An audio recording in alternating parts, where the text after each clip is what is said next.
Magandang araw kaibigan! Tuloy po kayo sa Felicidad's Channel.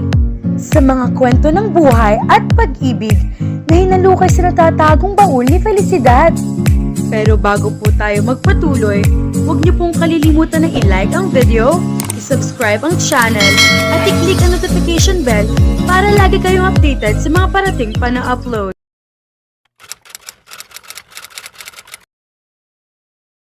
Napisngot na ang mukha ni Jaya habang nasa harap siya ng malaking salamin sa dressing room ng kanyang silid. Nakailang balik na siya roon para i-check ang itsura niya. I swear, last na to. Sabi niya sa sarili. Nadidepress talaga siya sa itsura niya. Kung naging mistisa man lang sana ako kahit kaunti. Kung nagkaroon man lang sana ako kahit gapatak ng dugong Kastila at nakamukha kahit man lang kalingkingan ni Marian Rivera. Napailing uli siya. Sinipat na naman niya ang kanyang suot. Circa 1940s ang estilo ng kanyang buhok, nakapusod ng pabilog kagaya ng buhok ni Holly Golightly sa Breakfast at Tiffany's. Pati ang makeup niya ay talagang sunod sa uso noong panahon ni Audrey Hepburn, with matching false eyelashes at ultra-red lipstick. Nagdalawang isip pa nga siya nung una kung anong shade ng lipstick ang dapat niyang gamitin dahil aprobado na hindi friends ang shade ng pula at mga labi niya. Kahit katatapos lang niyang magpa-bleach ay hindi pa rin siya pumuti gaya ng gusto niyang mangyari. Sana hindi ako laging busy para weekly dapat nakaibelo ako, no? Ano ba namang buhay ito? Mayaman nga ako pero wali sa kagandahan. Hindi na-achieve ang desired result niya. Nawiwindang na siya kung bakit gayon tila epektibo naman sa ibang kapwa niya maitim ang body bleaching. Talaga yatang galit sa kanya ang tadhana. Huminga siya ng malalim at sinuri ang pagkakalapat sa katawan niya ng maroon na blusa na may malalaking butones sa harapan. Tinernuhan niya iyon ng masikip na pencil cut na palda na lampas tuhod ang haba. Masikip ang pagkakasara niya sa dambuhalang sinturon sa baywang niya. Mataas na stiletto shoes ang sapi niya sa mga paa. Nakatitig pa rin siya sa refleksyon niya nang biglang bumukas ang pinto ng kanyang silid at sumungaw roon ng ulo ni Belina. Tama na yan, mababasag na ang salamin sa katititig mo riyan. Maganda ka na, dahil talaga namang maganda kang ipinanganak kahit pamatingkad na kayumanggi ang kutis mo. Haray ko naman bruha, reklamo niya. Iyong mismong kulay pa niya ang pinag-initan nito. Magminaro ka naman kahit man lang special na araw na ito sa buhay ko. Tuluyan na itong pumasok at tiningnan siya sa salamin. Sus! Tayong dalawa na lang dito, magpaplastikan pa ba tayo? Anito habang ngumunguya. Well, indulge me. Bulahin mo ako ng kahit kaunti, kahit ngayon man lang. Pinagmasdan siya nito mabuti bago ito nagsalita. Alam mo, hindi ka man magandang maganda. Pero dahil posturyosa, kaya mong dalhin ang sarili mo. Huwag ka nang ma-depress dyan at mahuhuli na tayo sa pupuntahan natin. Nakakahiya kung magpapaka-importante ka, Jaya. Ngumuso siya at tuluyan ng na-depress nang hindi niya maipaliwanag. Oy, okay lang kahit wala na masyado sa sirkulasyon si Jaya Honor. Mas maganda ka pa rin kaysa kanya, Annabel. Noong bata pa tayo, talagang kamukhang kamukha mo si Miss Jaya. Masyado kasing expressive ang mga mata mo. Tapos maliit ang mukha mo at yun nga, medyo maitim ka kaysa sa karaniwan. Siyempre pa, dahil sikat na sikat si Jaya noong panahon iyon, sikat ka rin dahil kahawig mo siya. Yun nga ang nakakainis kahit gumanda ako, kahit pa noong magdadalaga ako, naglighten na ng kaunti ang kulay ko at ngayon ay mas maputi na ako kaysa kay Jaya. Nakadikit na sa akin ang tawag ni Jaya Honor. Oh, akala ko ba'y tanggap mo na yon? Oo nga, pero hindi na sikat si Jaya ngayon. Ang dami ng singer-actress na sumisikat. Ganon ba? Anong gusto mong itawag sa'yo? Nordeliza Milor Orozco? Perfect naman ang nguso mo na laging nakaturo na parang isusubo ang sampalok lake sa lapad at kapal. Basta Belle, kung mukha at mukha rin lang ang pag-uusapan, kaunti na lang ang pagkakahawi ko kay Miss Jaya, iyong mga mata na lang siguro at iyong pagkabiling kinita namin. Pero sa itsura niya ngayon, hello, talaga naman pong malayong malayo ng itsura ko sa itsura niya. Pero wish ko lang na mas pumuti pa ako. Magpa-inject na kaya ako ng glutathione kay Doc Bello. Bumuntong hininga siya. Naku, Tanggapin mong wala ka pa ring ipuputi kahit kuskusin mo ng muriatic acid ang balat mo. Huwag ka nang ganyan. Matuto kang mag-appreciate ng sarili mong kagandahan. Dalian mo na riyan at malilate na talaga tayo. Marami ka pang bubutintingin sa ibaba. I know. Pagkasabi niyon ay iniwan na siya nito. Pagkasara nito ng pinto ay tingnan uli niya ang mukha niya sa salamin. Pakiramdam niya ay tadtad na siya ng wrinkles at laugh lines. Kahit ang totoo ay wala siyang makita ni isang linya roon dahil magandang pagkaka-makeup sa kanya ni ating lilibugan na sanay na sa mukha niya paano papagandahin. Minsan pa ay umiiling-iling siya bago bumuntong hininga. Saka tuluyan ng lumabas. Pababa na siya ng hagdan nang salubungin siya ng amoy ng nilulutong seafoods. Nanuot din sa ilong niya ang usok ng mga nililitsyong baboy sa bakura ng kanyang lumang mansyon. Lalo siyang natakam nang malanghap niya ang mga disarsang putahe na niluluto ng mga tauhan niya. Lalo siyang nadismaya sa buhay niya nang maisip niya kung anong okasyon ng araw na iyon. Hay buhay, sabi niyang binilisan na ang pagbaba ng hagdan. Nasa kalagitnaan na siya ng mahigit 20 baitang nang makasalubong niya ang 25 anyos na personal assistant niyang si Joyce Redonga. Anak ito ng mayordoma niya. Palagi itong bubuntot-buntot sa kanya noon kaya pagkatapos itong mag-aral sa tulong ng scholarship foundation ng kanyang ama ay ginawa niya itong alalay niya. Nandito na ako, huwag ka na magpakapagod na umakyat, wika niya. Hay, salamat, kanina ka pa hinihintay ni Belle. Oo nga't inakyat na niya ako sa kwarto. Hayaan mong maghintay sa espasol. Nakairap na sabi niya. Tumatawang hinagod siya nito ng tingin mula ulo hanggang paa. Ang ganda mo ha? In fairness, bagay sa'yo ang ayos mo ngayon. Isang henyo ang nag-makeup sa'yo. Oo na, henyo na si ating Lily B. Ayaw niyang banggitin ang maaskad na may double meaning na apelyido nito. Sabi niya. Pero bakit ganyan ang suot mo? Maroon na blusa.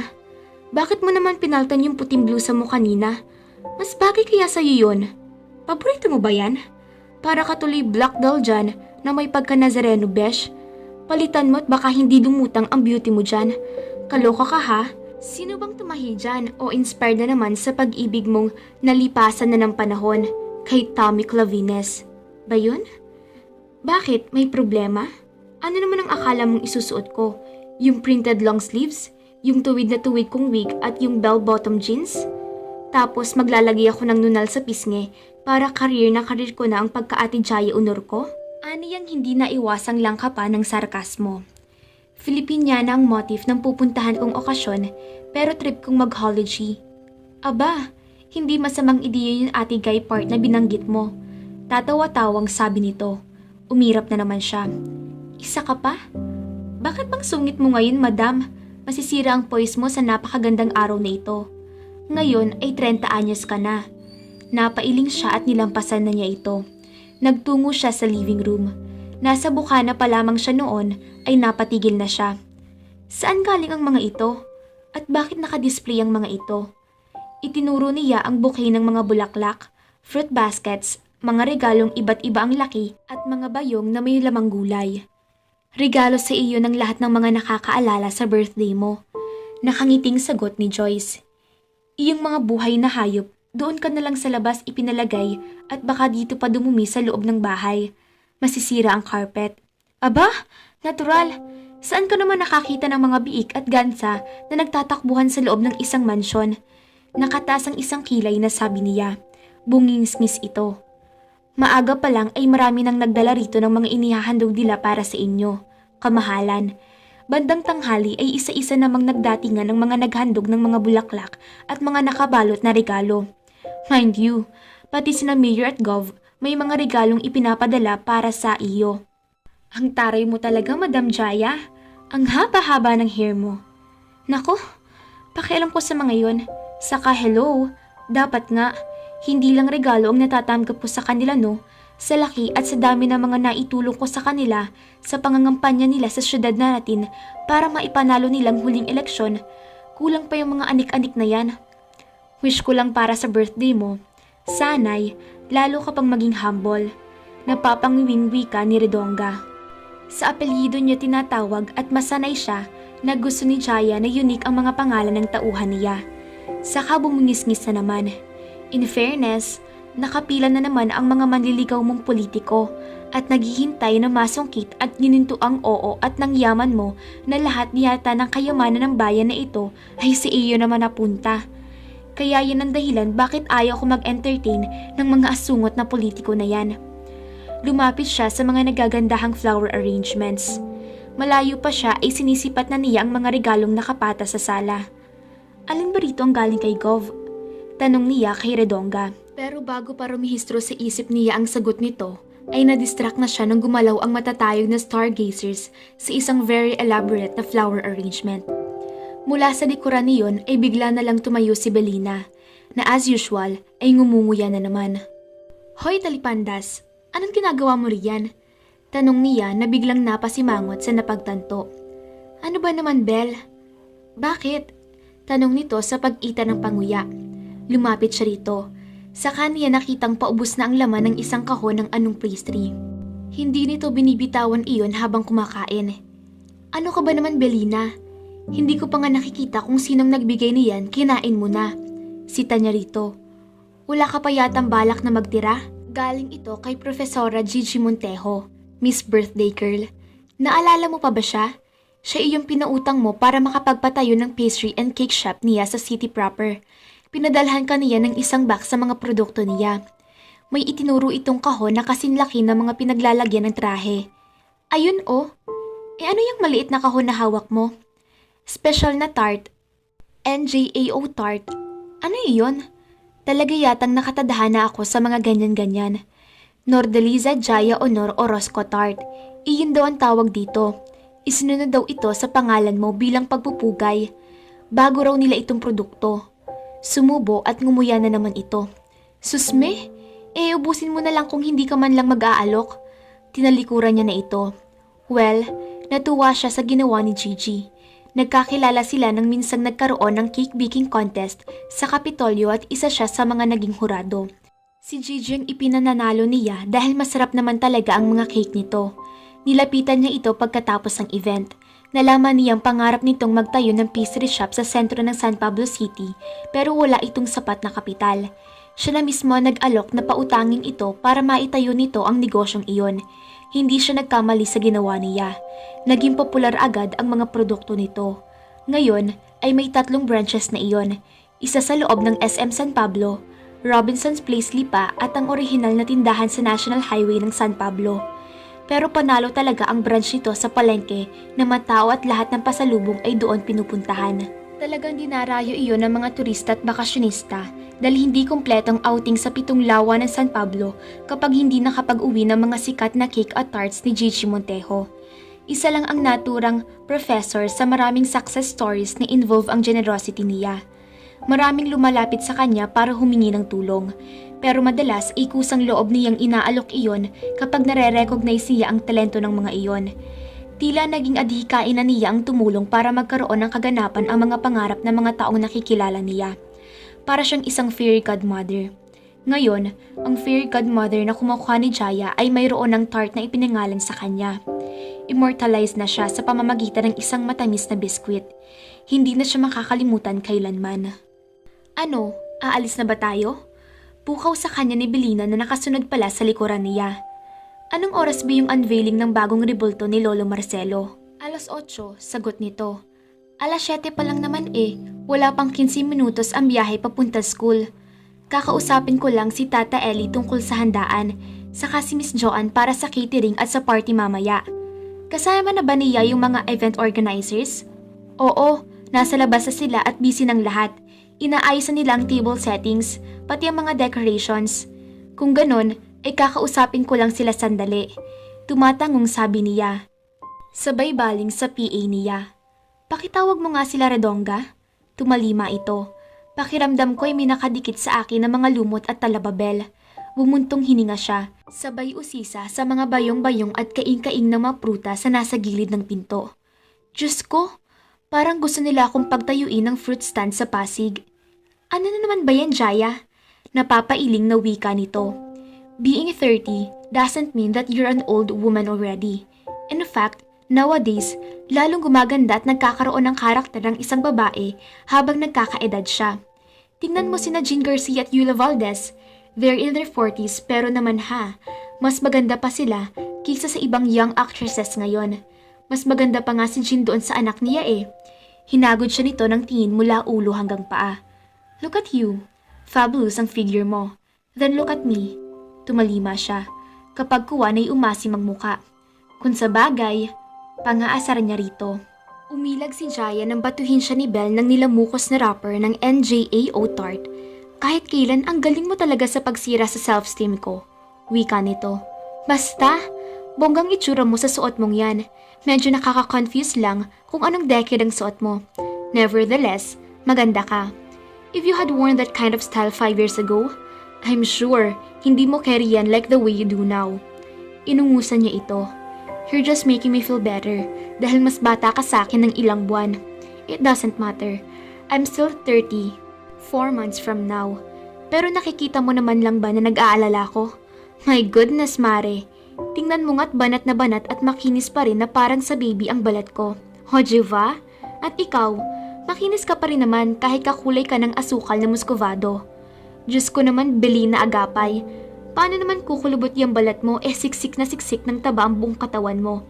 Ganti niya sa pasimpleng panlalait nito. And besides, kahit ganyan ang itsura mo, nandyan pa rin si Jet na nagmamahal sa'yo. Ako, nasa ng destiny ko? Well, yun nga lang, may himig na pagmamalaki ang tinig nito.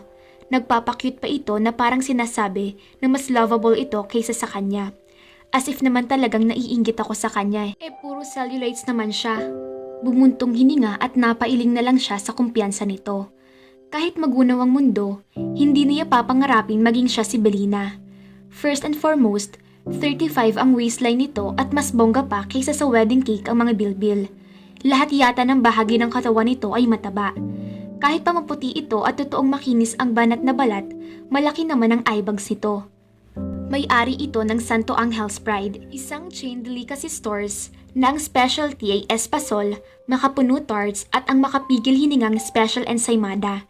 Marami iyong branches sa iba't ibang lalawigan sa Southern Tagalog.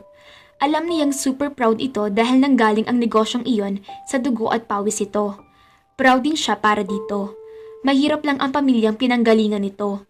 Nagtitinda ng mga kakanin sa palengkeng ina nito at dating tricycle driver naman ang ama. Panganay ito sa 6 na magkakapatid at kung hindi pa nakakuha ng scholarship mula sa papa niya, hindi ito makakapagkolehiyo. Pero may talent sa pagluluto ang bruha kaya kumuha ito ng kursong Hotel and Restaurant Management.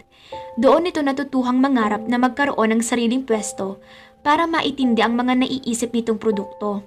At para di umano, hindi na magtinda sa palengkeng ina nito na may edad na rin at madalas na atikihin ng hika at rayuma. Pagka-graduate nila, ay iginiit niyang mag-loan ito sa rural bank na pag-aari ng pamilya niya. Hinimok niya ito ng husto dahil natatakot itong mangutang sa bangko kahit pa sa pamilya naman niya iyon.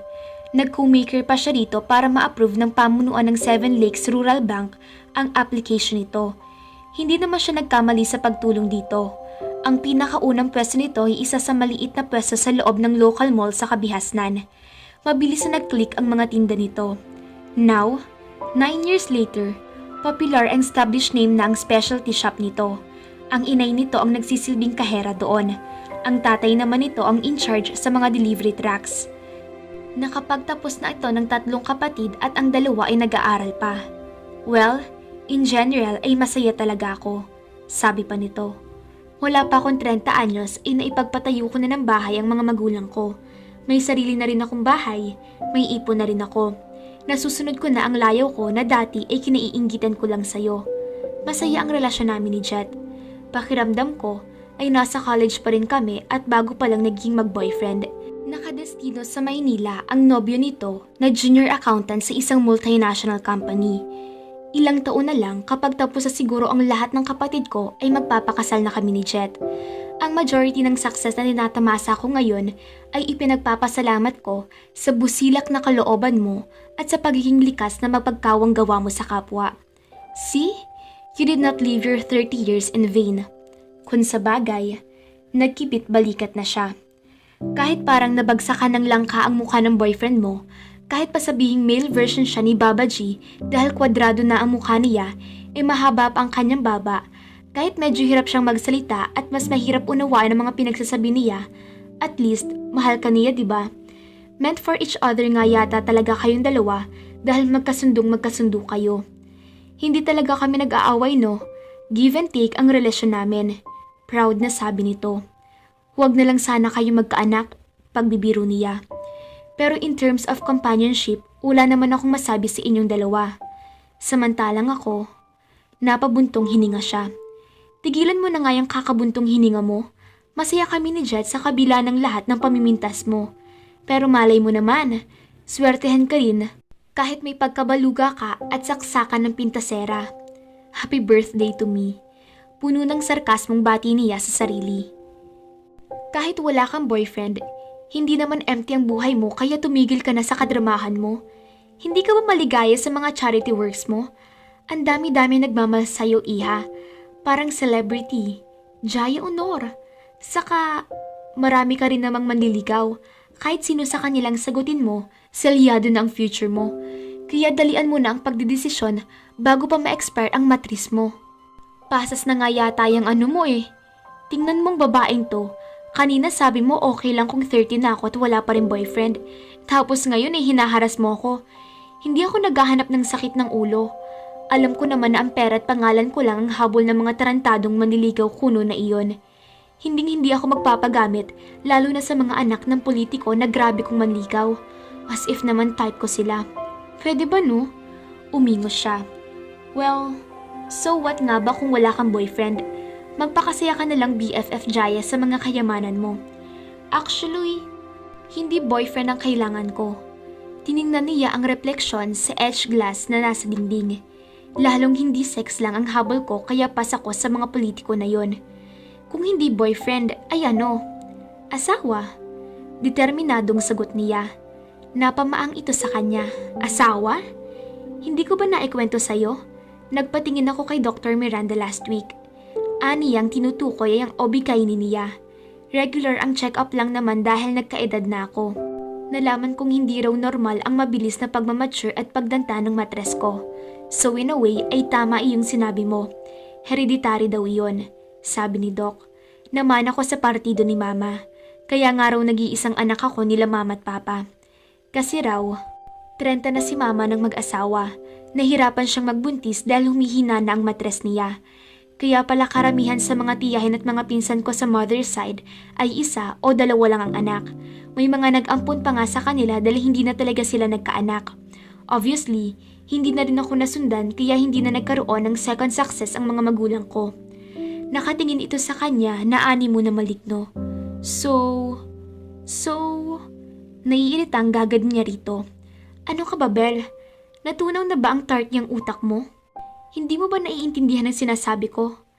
Na ano? Bakit asawang hinahanap mo? Anak lang naman ang kailangan mo. Manghata ka na lang ng lalaki riyan sa kanto kung nagtitipid ka. Kung hindi ka naman nagtitipid, magpunta ka sa Amerika at magpa-artificial insemination ka. Sus Mariosep naman, Nordeliza. Madali nang solusyonan yan ngayon. Bakit asawa pang hinahanap mo? Dahil hindi ako pwedeng maging disgrasyada. Malaking eskandalo iyon sa pamilya ko. Kapag nangyari iyon, alam kong habang buhay na pagtutulungan ng mga bruhang tiyahin ko ang kawawang anak ko. Hindi nakasagot si Belle. Hindi lingid sa iyo kung gaano ka-interesado ang mga tiyahin at tiyuhin ko sa magkabilang sides na kayamanang naiwan ng mga magulang ko sa akin, di ba? Pero mayaman naman sila Hindi ko maintindihan. Noon iyon, nung hatiin na ang mana nila mula sa kanilang mga magulang. Ang kaso, dahil sa maluhong lifestyle at bad investments na ginawa nila, hayun, malapit na silang masali sa thesaurus. Ha? Pwede na silang entry sa synonyms na naghihikahos. As in, dukha, aka busabos, ngangay, as in, nganga. Kaya ba ang kayamanan mo naman ang pinupuntiryan nila ngayon? Ganun na nga, naging seryosong ekspresyon nito nang salubungin niya ang tingin nito. Kailangan ng asawa na igagalang at pangingilagan nila at isang perfect father para sa anak ko para mamatay man ako, hindi ako mangangambang aapi-apihin lang siya ng kung sino. Para hindi ko kailangang bumangon sa hukay kung sakasakali. Kung sa bagay, nagkibit balikat na sabi nito. Kailangan kong makapag-asawa at magkaanak, Belle. Isipin mo, sa mga gahaman kong kamag-anak lang mapupunta ang lahat ng kayamanang pinaghirapang palaguin ng mga magulang ko. Pag nagkataon, sina mama at papa ang babangon sa hukay. May point ka nga, sister. Asawa nga ang kailangan mo. Pero marami namang nandiligaw sa'yo ah. Ano? Isang lalaki na hindi kayang bilhin, may panindigan at hindi madaling maimpluwensyahan lalo na ng mga mahadera at mahaderong mga kamag-anak ko. Hay, ang hirap ng requirements mo ha. Baka matuyot na lahat ng matres mo, hindi ka na makakita ng ganoong lalaki. Dapat, matagpuan ko siya sa lalong madaling panahon. Naghahabol na rin ako sa oras, kapatid. Ngumuwi ito. Well, definitely, hindi mo siya makikita sa pupuntahan natin ngayon.